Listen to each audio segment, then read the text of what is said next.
Sveikos merginos, ganėtinai seniai nesimatėm. Ir pagaliau vėl prisiruošiau tarp savo visų naminių buities darbų pasidaryti makiažą, kas kartais šiai dienai atrodo prabanga, nes vis tiek pirmoje vietoje stengiasi daugiau pamiegoti ir tik tada užsiimti kažkokiais papildomais dalykais. Tai štai, šiandieną vėlgi galvojau, kokią temą pagriebti. Ir nutariau, kad pasirinksiu temą apie šveitiklius, ką irgi ganėtinai seniai buvom kalbėję. Karts nuo karto įkeldavau kaip produktą su aprašymu, tačiau šiandien šiek tiek pakalbėsiu, papasakosiu apie tai, kuo jie vis dėlto skiriasi, į ką atkreipti dėmesį ir verta naudoti juos, neverta, rinktis pačiai ar konsultuotis ir panašiai. Tai pirmiausia, galbūt pakalbėkime apie pačią šveitiklio funkciją, ko mes iš jo tikimės, ar ne? Tai šveitiklio pagrindinė funkcija yra pašalinti nuo odos susidariusias negyvas ląsteles. Jeigu prausiklis nuprausia odą ir tokius nešvarumus esančius ant viršaus, tonikas grąžina pH pusiausvyrą ir pabaigia valymo procesą. Tai fermentinio pilingo paskirtis yra tirpinti arba nušlifuoti susidariusias odos atsinaujinimo natūralių procesų metu susidariusias negyvas ląsteles ir jas greičiau pašalinti, padedant šiek tiek odai, tokiu būdu išgaunant greičiau tą lygesnės odos efektą. Dabar tipų yra įvairiausių. Tai yra ir fermentiniai, ir mechaniniai pilingai, ir rūgštiniai pilingai. Ir kiekvienas šiek tiek veikia skirtingų principų, tačiau tikslas, ką mes su juo pasiekime, yra labai dažnai panašus. Tai fermentinis pilingas dažniausiai būna arba koks nors gelis, kremas, arba, kaip Faireso šiuo atveju, turi tokius miltelius. Ir tuos miltelius galima tarsi išplakti iki putų su šepetėliu, galima tepti kaip putas, galima šiek tiek įsiberti į drėgną delną ir juo tiesiog tom granulytėm masažuoti, kurios švelnios ir ištirpsta ir pasiskleidžia odoje. Gal va taip padėsiu, kad šiek tiek matytųsi. Va, gerai. Tai va, dabar kaip jisai veikia? Pirmiausia, fermentai ir enzimai yra tas pats. Tai jeigu girdit du pavadinimus, enziminis šveitiklis, fermentinis šveitiklis, tai iš principo kalbam apie vieną ir tą patį. Kokioj formai pateiktas jisai irgi lygiai taip pat nesvarbus, ar jis bus kreminiam pavidale, ar jis bus kažkokiam, sakykime, gelyje įdėti, jokio skirtumo nėra. Fermento tikslas yra tam tikra prasme labai švelniai atitirpinti jungtis tarp negyvų ląstelių. Ir to pasiekoje tada prausiant vandeniu ar ten valant kempinėlėmis mes tas negyvas ląsteles nuimam. Kuo dabar naudingas fermentinis šveitiklis? Tai pirmiausia tuo, kad šitą produktą rekomenduočiau turėti praktiškai kiekvienam odos tipui namuose, nes jį galima naudoti saugiai. Tai yra mažiausia tikimybė, kad jūs prisidarysit nesąmonių pačios naudodamos, nes visi kiti šveitikliai gali padaryti šiokią tokią žalą, jeigu mes naudosim juos ne visai taip, kaip turėtume naudoti, nes kiekviena oda vėlgi skirtingai naudoti turėtų visus tos produktus. Tai va, jisai yra saugiausias, jisai veikia švelniausiai, jisai tinka visiems odos tipam. Didelė dalim labai tinka vyram šalia barzdos skutimo problemų, kai barzdos skutamos su peiliukais. Tai irgi šiek tiek padeda aplyginti tokios pasišiaušusios odos paviršių. Aišku, šalia viso to turi eiti kiti produktai, kurie turi pilnai pridrėkinti ir patenkinti visus odos poreikius, bet šitas produktas jisai nedirgins ir nežadins kažkokių labai agresyvių odos imunitetinių reakcijų. Ir kaip ir minėjau, tinka visiems odos tipam ir galima jį drąsiai turėti namuose. Tik tai, aišku, naudojimo intensyvumas yra skirtingas. Kai, sakykime, tikrai riebios odos savininkė ir nejautros galės ir 3 kartus savaitėje jį panaudoti, kai tuo tarpu, sakykime, sausos odos arba labai jautrios odos savininkiai pakaks karto į 2 savaitės, galbūt 1 karto per savaitę, o gal apskritai kartą per mėnesį. Vėlgi yra tam tikri atvejai, kai šveitiklio apskritai galbūt namuose naudoti nėra būtina, ypač jeigu jūs kas mėnesį, kas 3 arba kas 2 savaitės lankotės kosmetologo kabinete.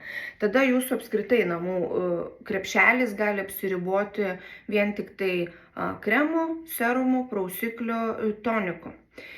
Nes jeigu jūs ateinate į kosmetologo kabinetą kas 2, kas 3 arba kas 4 savaitės, tai pasirinktinai pagal tai, kokį intervalą tarp procedūrų pasirenkat, ar ne, kosmetologas jums ir naudoja atitinkamas priemonės. Sakykime, jeigu pas mane klientė vaikšto kas 2 savaitės, tai jos procedūros yra šiek tiek švelnesnės arba kas 2 kartą kaitaliojamos. Jeigu, sakykime, klientė vaikšto kartą per mėnesį, vadinasi, aš tą kartą per mėnesį galiu daryti tikrai intensyvią procedūrą, į kurią jau įeis gana stiprus nušlifavimas rūgštimis ir jei namuose naudoti papildomai prausiklių nėra prasmės, nes arba jinai gali susijautrinti, pradėjusi naudoti man nepasakydama ir gali išsišaukti kažkokias alerginės reakcijas, arba tiesiog tas produktas bus išeikvojamas veltui ir apskritai jis neduos jokio rezultato, nes ką mes galim pasiekti, kai rezultatas jau yra. Nes odos šlifuoti iki negalėjimo mes irgi negalim.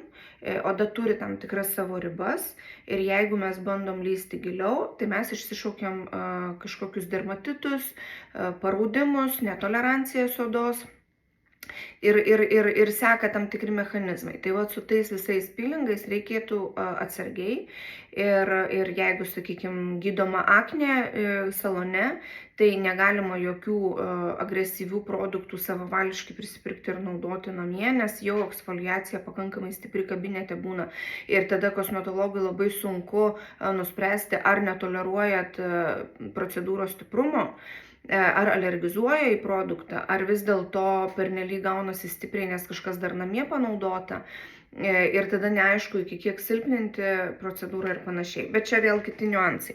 Tai su fermentiniu pilingu yra štai tokie dalykai, kad labai platus spektras panaudojimų ir tai turbūt, sakyčiau, tas produktas, kurį gali kiekviena turėti namuose. Naudingai naudoti ir turėti lygiai švelnią odą, nejautrinant jos. Sekantis pilingo tipas yra mechaniniai pilingai ir šiuo atveju turiu 2 pavyzdžius. Turiu vieną Fairies apilį, kuris yra visiškai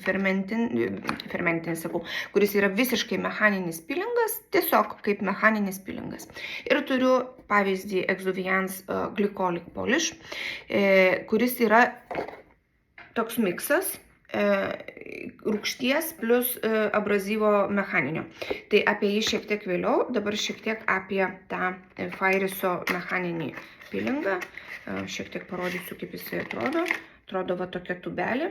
Kai išsispaudi, labai toks kremas su labai aštriom porcelianiniam dalelėm. Gal va taip padėsiu. Su tokiam labai aštriom porcelianiniam dalelėm. Ir ką jisai duoda. Jisai tinka nuo normalios odos iki labai riebios odos, kai mums reikia tikrai taip odą pašveisti, nuimti mechaniniu būdu, stimulacija ganėtinai nemaža, irgi šiek tiek parausta oda po šitokio pilingo ir jau kai juo masažuosi ratukais, tai tikrai jaučiasi gana stipri tokia trintis. Nuima negyvas ląsteles, palengvina susikaupusio riebalo atsluoksniavimą, jeigu, sakykime, netyčia jūsų prausiklis neįveikia to vaškinio tokio susidariusio barjero. Ir aš pati labai sudėtingais atvejais sakyčiau naudoti 2 kartus per savaitę, bet jeigu tai yra oda, kuri neturi labai didelių problemų ir, sakykime, yra tik tai kažkoks noras atsišviežinti, turėti kaip anti-agingo efektą, tai tokio šveitiklio mechaninio pakanka tikrai 1 kartą savaitėje, ko pasekoje galite užsidėti kažkokią kaukytę namuose ir turėti gražų rezultatą. Nes visą laiką turėkime omeny, po šveitiklio panaudojimo turim labai gerai odą pridrėkinti ir kompensuoti tą praradimą drėgmės, nes vėlgi, kiekvienas šveitiklis šiek tiek žaidžia tą lipidinį odos barjerą. Tai jeigu mes odą po to prišveitę paliksim pliką, kaip būna dažnai atsitinka taip, kad žmonės eina į pirtį, prisišveičia su cukrom, druskom, ten meduje ir panašiai, ir tada eina sėdėti į prieškambarį ir ten pamiršta, kad kažką iš vis naudojo pirtį, ir kol grįžta namo, jokio kremo netepa.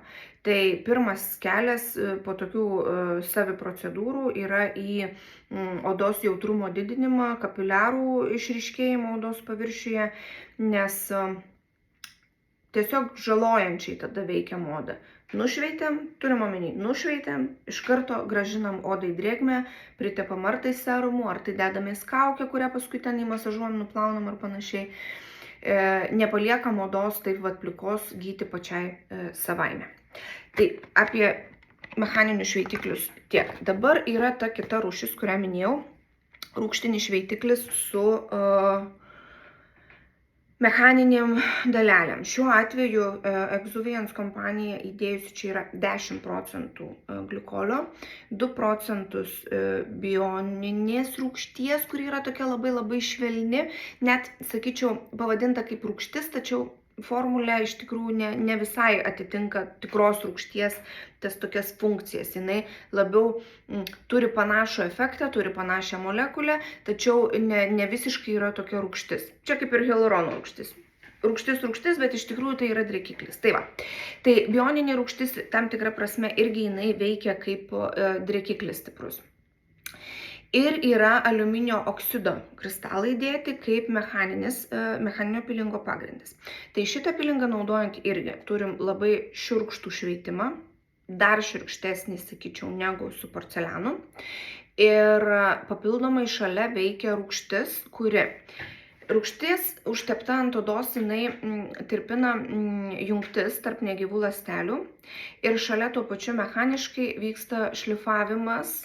Tai tas judinimas ir masažavimas, jisai šiek tiek greitina procesą ir greičiau, stipriau nusieksfolijuoja. Tai normaliai odai vėlgi galim kartą per savaitę, jeigu toleruoja. Tokios labiau riebios, mišrios odos gali ir 2 kartus per savaitę, irgi stebint, ar tikrai oda toleruoja, ar nebūna kitą dieną kažkokių tarsi pabėrimų lengvų, nes po tokio šveitiklio pabėrimų būti neturėtų. Tai jeigu panaudojot namuose ir kitą dieną atsirado ar tai raudoni taškiukai kažkokie, ar tai jau pūslytės su turiniu skaidriu arba tokiu pūlingesniu, tai vienas iš ženklų irgi, kad netiko. Ką apie mechaninius pilingus dar norėčiau pasakyti? Jų griežtai negalima naudoti, jeigu oda yra pažeista. Jeigu oda pažeista ir, sakykime, turim atvirus aknės židinius, pūlingas spuogų viršūnėlės, tai visus mechaninius pilingus turim pamiršti, dėti į šalį ir nieko nenaudoti.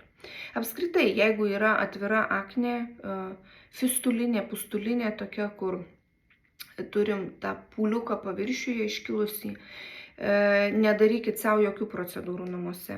Tai 2 keliai, arba einat pas dermatologą, arba pas kosmetologą, arba derinat juos abu. Kas dažnai jau šiuolaikiniai visuomeniai, pagaliau dermatologai pripažįsta mus kosmetologus, kad mes irgi darom gana nemažą darbą ir kad jie visko nenuveiks dėja. Ir nėra to, sakykime, jau dabar aš susiduriu, kad dažnai atsiunčia dermatologai klientus, pacientus pas mus procedūroms, lyginimui, randų tvarkymui, rūgštiniam procedūrom ir jau po trupučiuką liaujasi tas, kad išrašysiu neva tai receptą Biodermos kosmetikai nueiti į Eurovaistinę nusipirkti, atsiprašau, pavadinimą sakiau Eurovaistinė, bet tiesiog tikrai 10 metų atgal turėjom tokią problemą tarp kosmetologų ir susitikę per renginius visą laiką aptarinėdavom, kad didelė dalis dermatologų prireklamuoja, prirašo vos ne su receptais tam tikrus kosmetinius ženklus, kuriais prekiauja vaistinės ir siunčia pacientus pirkti neva tie produktai sugydys odą.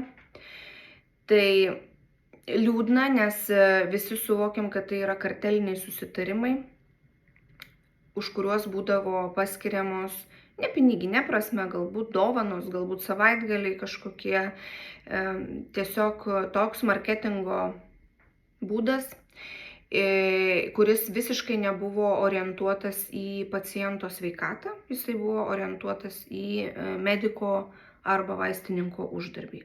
Tai kiek suprantu, vaistinėse šitas dalykas vis dar egzistuoja, nes vaistininkai vis dar gauna dovanas už siūlymą produktų kaip vaistinių vos ne, bet tas pasirinkimas prekiavimui vaistinėse ir yra toks tiesiog marketingo ženklas.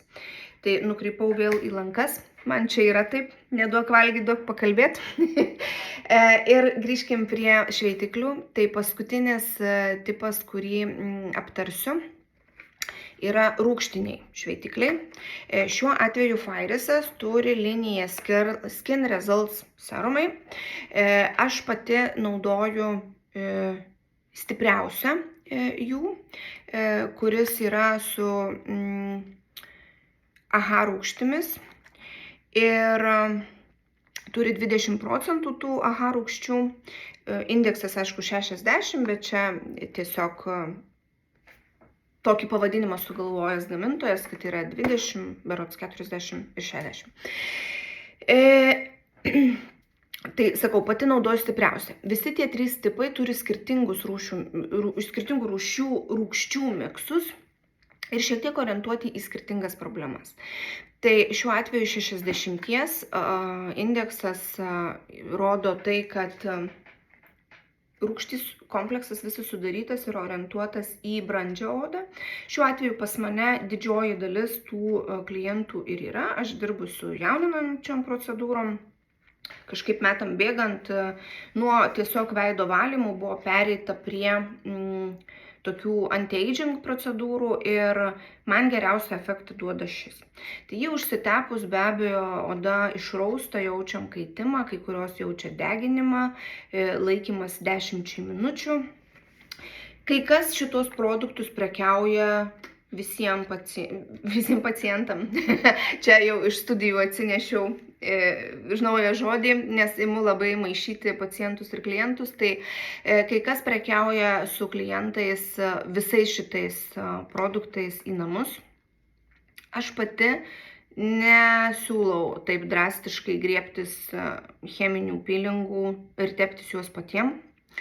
Nebent jums pats kosmetologas nurodė ir paaiškino, kaip tiksliai naudoti ir pagal kokią problemą jis jums tai skiria ir ko reikėtų tikėtis po savaitės, po 2 ir po mėnesio.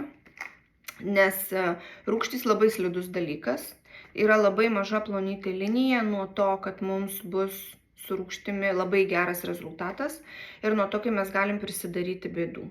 Tai aš šiuo atveju į namus klientam labai retais atvejais išduodu rūgštinius pilingus. Šiuo atveju daugam skyriau tam tikrus produktus į namus, kai išėjau į tokias gimdymo atostogas, kad tiesiog nepalikti tų žmonių, kurie turi aknę, turi tam tikrus niuansus, pigmentacijas ir panašiai, kad neprarastume to įdirbio, kol aš tuos 2-3 mėnesius sėdėsiu namuose ir su jais nedirbsiu.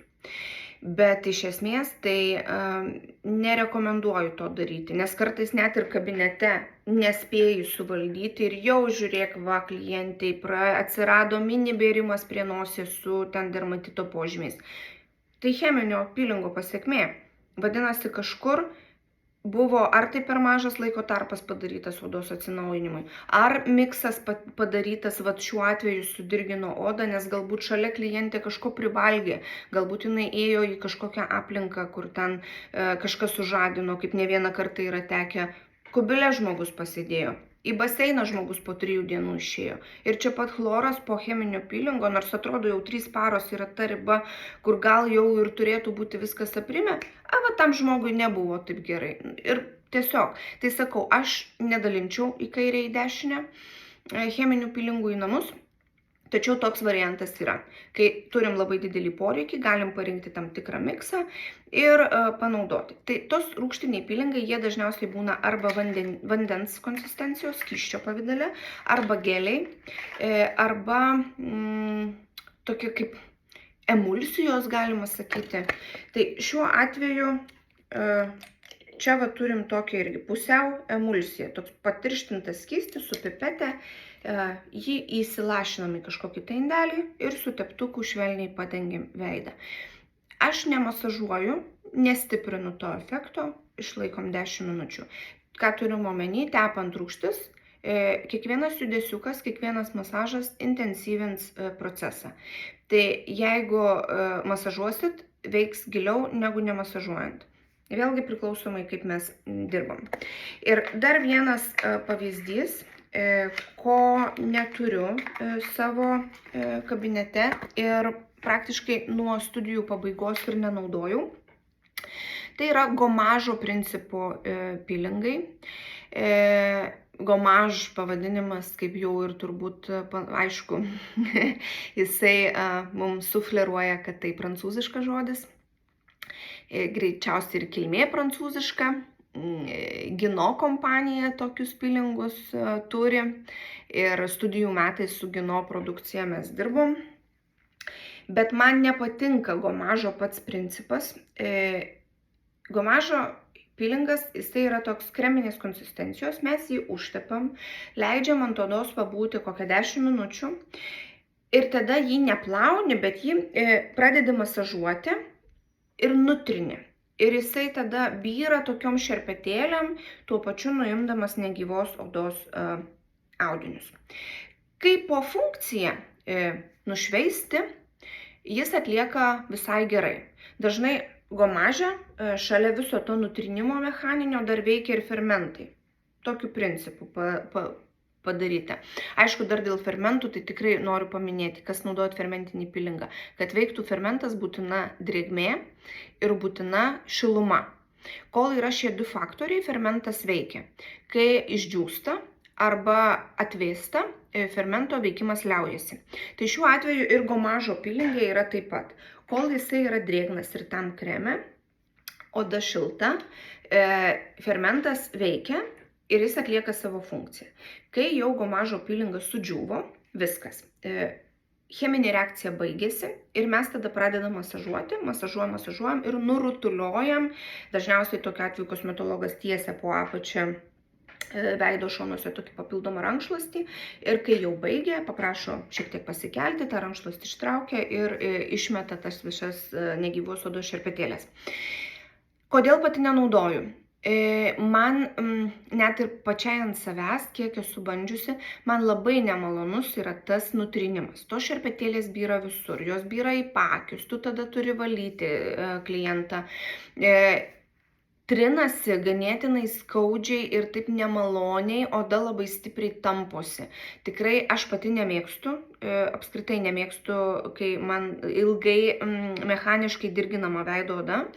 Ir pagal savo pojūčius vadovaudamasi parenku ir procedūras klientams.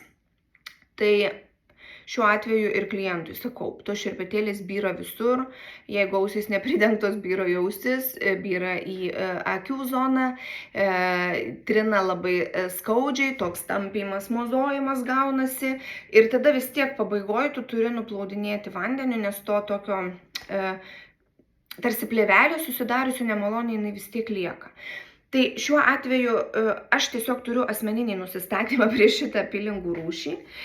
Visa tai, kas vyksta iki to numozojimo ir nutrinimo, viskas yra labai fainai, nes dažnai gomažo pilingai turi labai malonius pojūčius, kvapus fainus, tačiau kai prasideda tas mechaninis nuzulinimas, tai sugadina visą malonumą. Tai va, tai tiek šiandien pasidalinau apie šveitiklius, gavosi ganėtinai toks ilgas video. Jeigu kažko nepaminėjau, jeigu turit kažkokį įdomesnio šveitiklio pavyzdį, tiesiog galit pakomentuoti man. atsiųsti gal nuotrauką ir aš tiesiog pabandyčiau pasiieškoti, pažiūrėti ir papasakočiau, kokiu veikimo principu jisai veikia. Nesigilinu pernelyg labai stipriai į kiekvieną medžiagą atskirai, nes tai vėlgi tada vos ne kiekvienam šveitikliui turėtume paskirti po atskirą aptarimą. O mums svarbiausia iš tikrųjų yra, kad mes turim produktą, žinom, kokią jisai funkciją atlieka, žinom, kokį norim gauti efektą ir po jo panaudojimo stebim, ar tą rezultatą gavom. Tai neprisipirkim produktų begalės, nereikia mums 20 produktų lentynoje, pakanka turėti kelis pagrindinius ir svarbiausius, kurie yra priderinti idealiai prie jūsų gyvenimo būdo ir ritmo ir tiek pakanka. Ir mūsų odai pakanka. Ir mažinkim tą vartotojiškumą, nes šalia iš to paties mes rizikuojam išsišaukti alergijas, nepageidaujamas reakcijas arba apskritai mesti pinigus į balą ir neturėti jokio rezultato. Tai tiesiog mylėkim save, taupykim, nebūkim pernelyg vartotojiški, kai reikia patarimo, nebijokim jo paklausti. Ir va, viso, iki.